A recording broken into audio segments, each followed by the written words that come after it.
Hi guys, and welcome to my 70th video. Thank you so much for joining me if you are a return subscriber, or hello if you are new. My name's Adrina. I'm an Australian teacher and mum, currently on a break at the moment, trying to figure out this whole Teacherpreneur online space, selling my teaching resources and clip art on Teachers Pay Teachers and online. Now in today's video, I'm going to be going over what is a clip artist and how do you become one in 2023.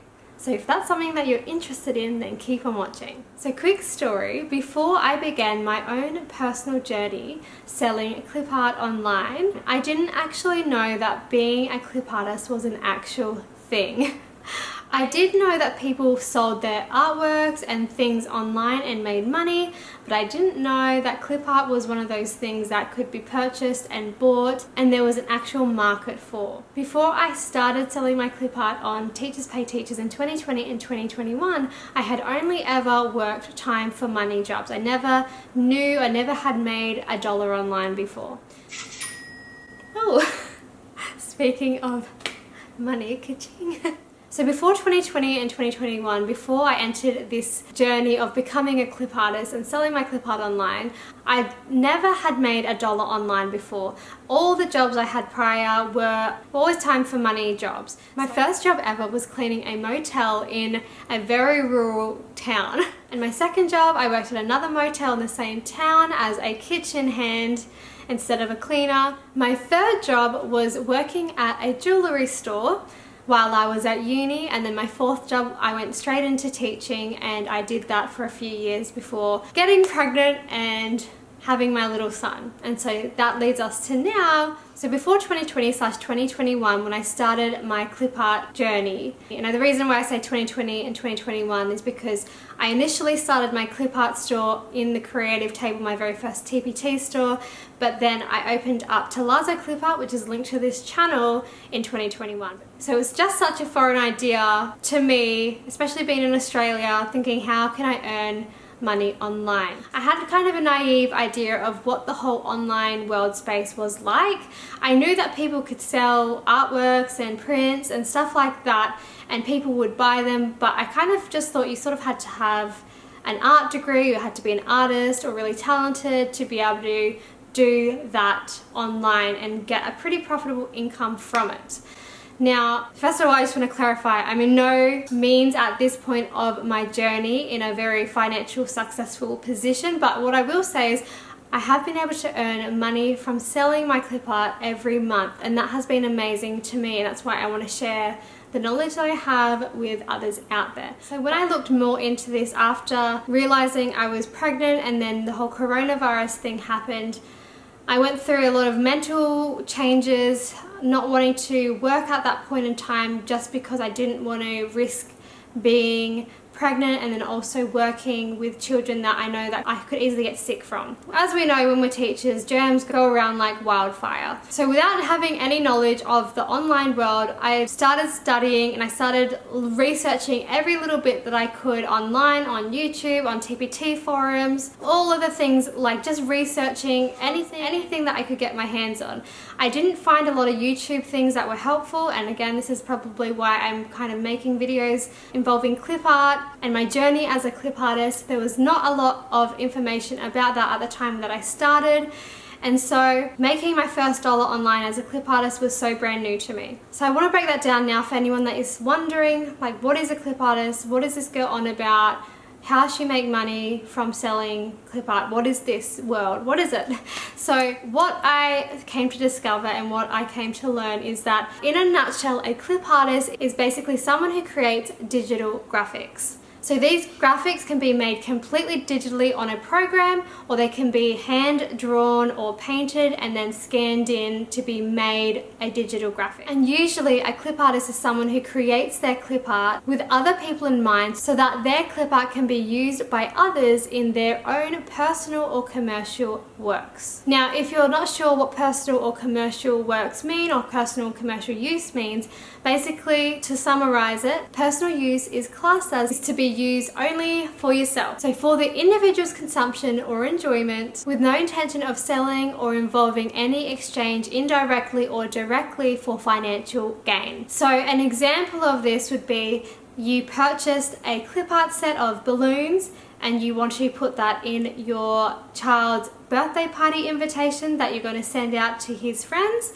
and you use that clip art to create your own cute little invitation, package them up and send that out to your child's friend to attend their birthday party. That is an example of personal use.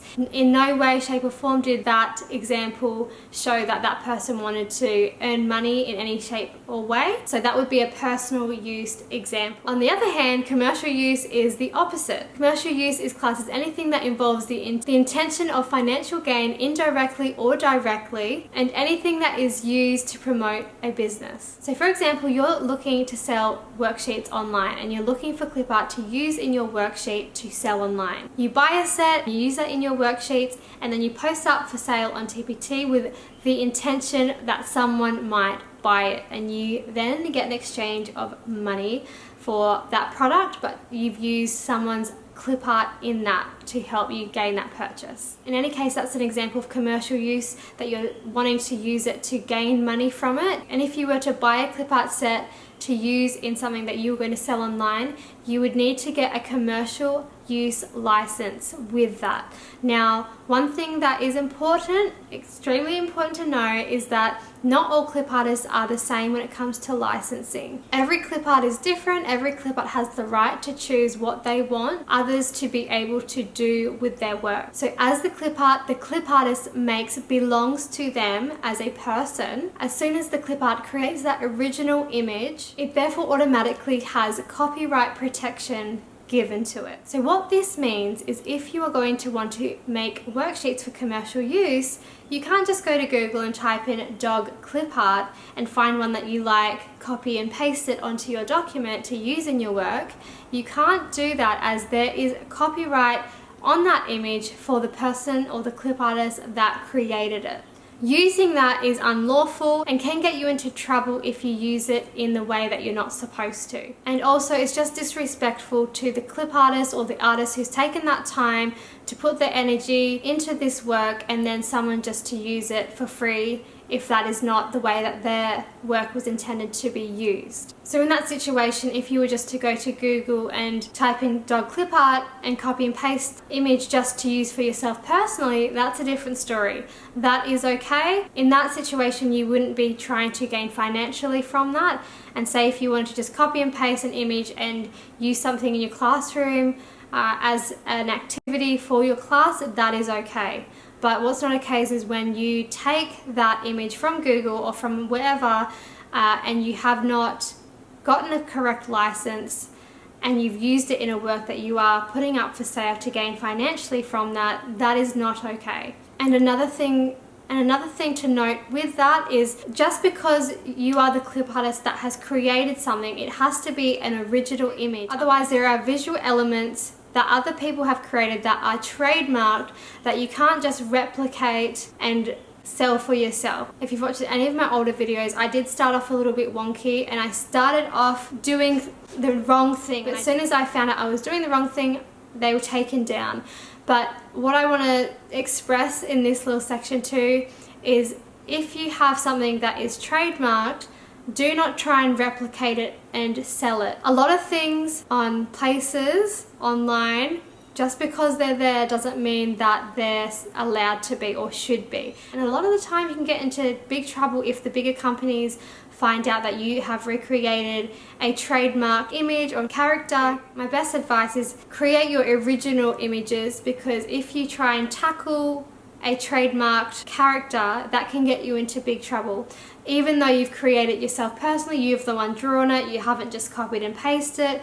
Even if you replicate that idea of that image, it's still, like, for example, let's go Minions, for example, those little yellow characters. Just because you've drawn a minion doesn't make that character yours. It's not your original idea, it's not your original character, so you can't just create minions and sell that as a clip art set. That is not allowed, and it's not something that is recommended. And even though you may see people do this online, it doesn't mean they're doing the right thing and being ethical about the way that they're doing business. And like I said, I'm not here pointing fingers. I'm just letting you know, as I did not have this information readily available to me on YouTube or any place else. I didn't know about it, and I made that mistake early on. So I'm letting you know now, if you were just looking into this and you're like, okay, let me kind of see what this is about, then that is something to be very mindful of. Original is always best, and if you can try and stay away from the bigger names, then do that. So nothing Disney, nothing like Minions, nothing like Lego, nothing like Cat in the Hat, nothing like Eric Carle's characters. Stay away from those things. Stay away from the things that are trademarked, as they can get you into trouble and possibly get your store shut down. Yeah, that's just something to be very mindful of. So moving on a little bit from that, when you are a clip artist and you create your own original images, once you've created those images, they're then known as your intellectual property.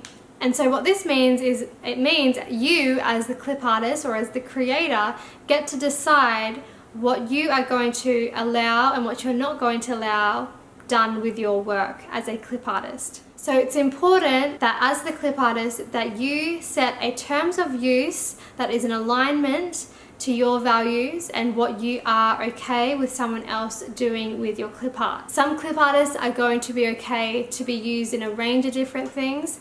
Some clip artists will not allow coloring in worksheets, and they might only limit you to only small educational personal use.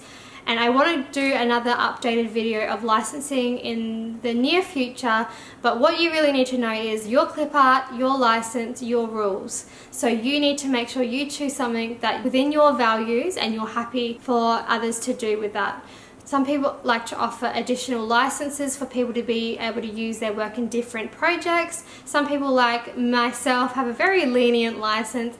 I'm a kind of like all-rounder license. I'm very lenient compared to some clip artists online, and that's okay, because as I've said in the past, I'm not coming to the clip art game with extensive background in, graphic design or extensive background as an illustrator. I'm coming as a more newbie to the platform and as someone that wants to provide clip art at a level where it can be used in multiple different things without having to worry. I like to keep my terms of use super simple. It even says in my own terms of use at Tealazzo Clipart, we like to keep things simple, because I do. I personally like simple terms of use when I come to using clip art. That is one of the reasons why I do enjoy using Creative Fabrica, because their license is pretty straightforward and it's pretty versatile compared to some of the other marketplaces. But what I'm basically just trying to say here, as a clip artist, it's up to you to decide when you create your original images with the intention that other people are going to use your clip art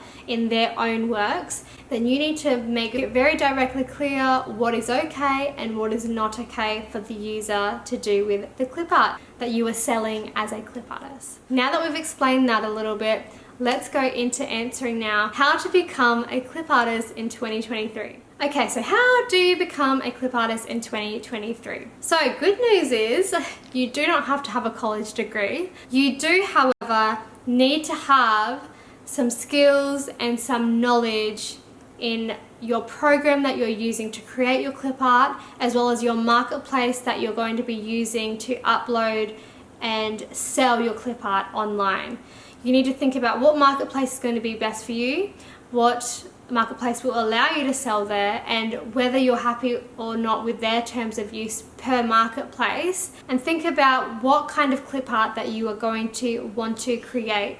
Now, I am still in my journey where I'm in an experimental phase. I'm trying things, I'm learning from things, at first I thought I really need to be into a certain niche clip art. But I feel like when you're starting out, when you're in your first years, unless you have a true style of clip art, if you know that you've got one style, you've done graphic design, you've done illustration, you've got this amazing style, and you've got amazing clip art style, then stay and stick with those strengths.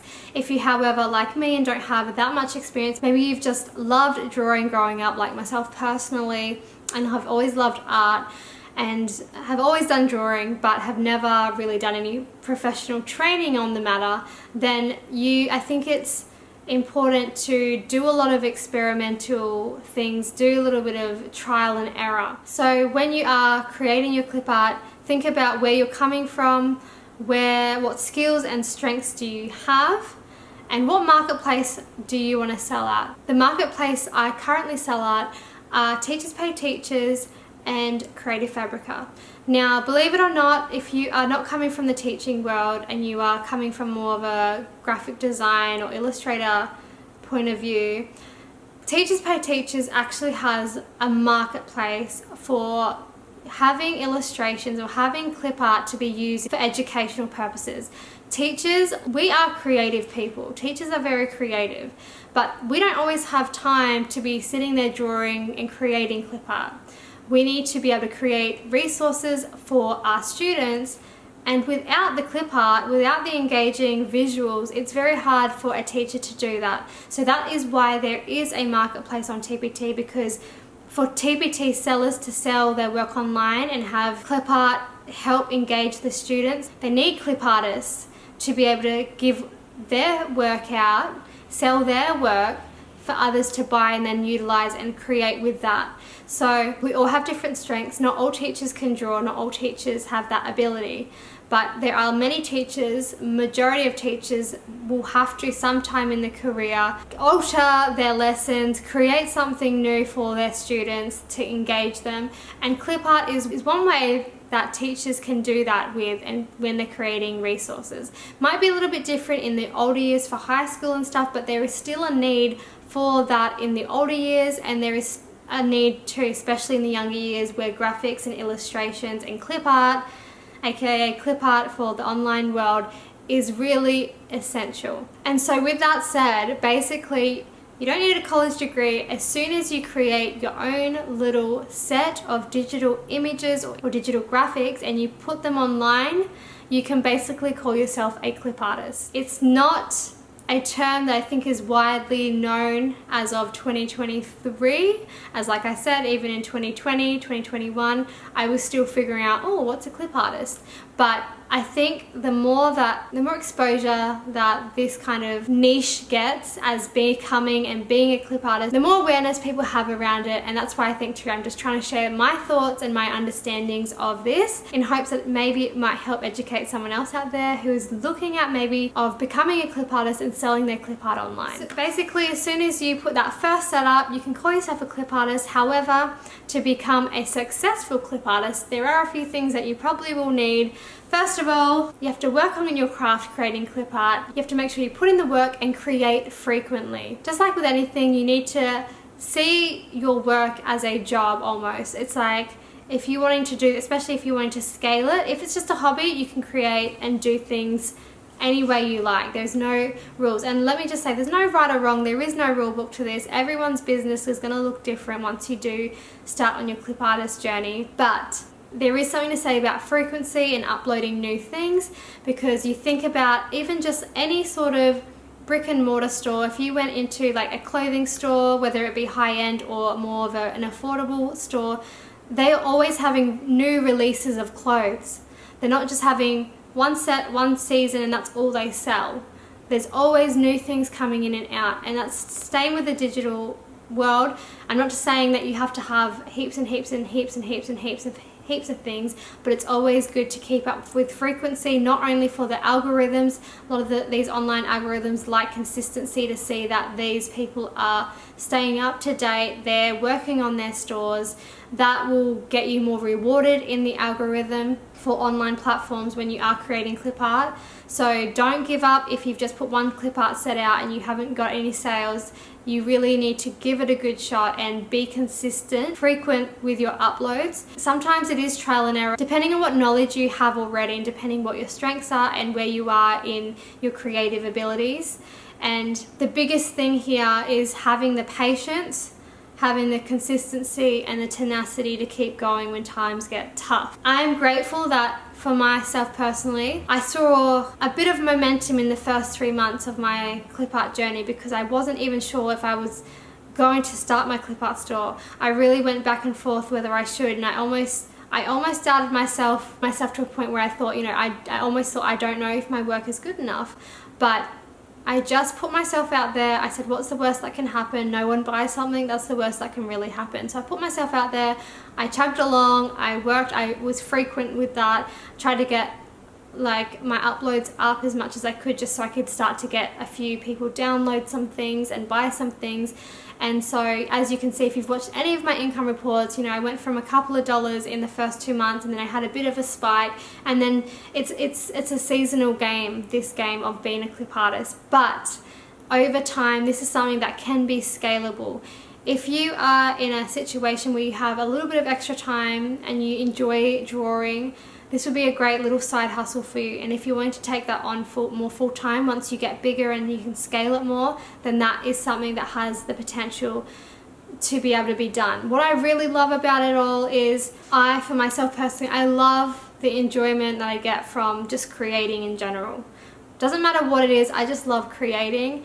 And clip art, though, I do have a special little heart for clip art. Like, I feel like I'm a bit of a clip art addict. Like, I love purchasing clip art, I love using clip art in my work. I just love seeing someone else's artwork and then being able to utilize that for my own self to be able to create something new. It's like the cycle of life, right?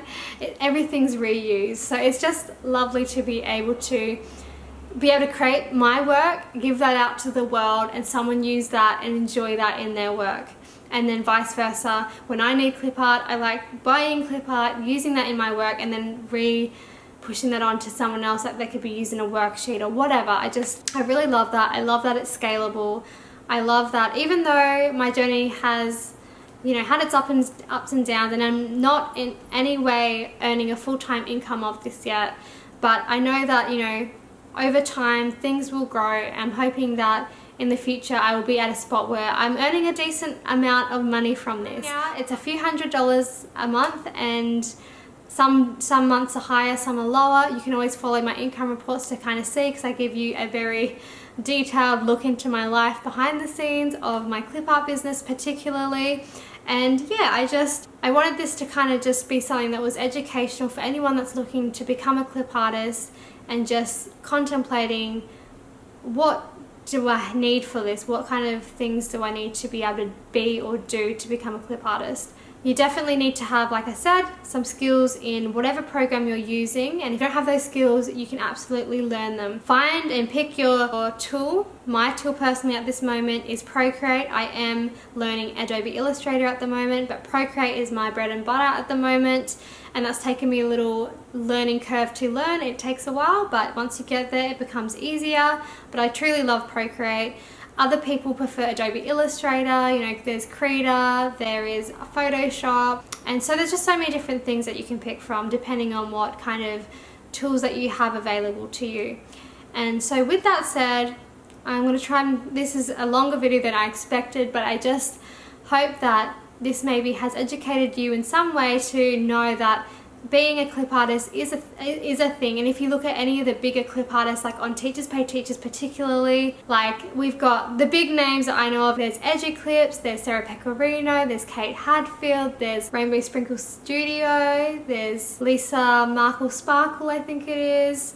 There's just so many amazing clip artists out there on TPT that are providing clip art for teachers and creators to use. So they're just some of the ones off the top of my head. There are so many more that I did not mention in that little section there. Go have a look at any of those clip artists and you'll see that from over time, you can just even see with their numbers of how many downloads, like they've made a difference in educators' lives to be able to use their work for teachers and educators and educate students with by using their clip art. I'm just passionate about clip art. I love clip art, and I just think, you know, it's really lovely that as a clip artist, as a creative person, that if you are someone that is creative, do not be afraid, give it a go. Like, you just never know. Even if you don't, like I said, I almost didn't start this journey as a clip artist, and I'm so glad that I did.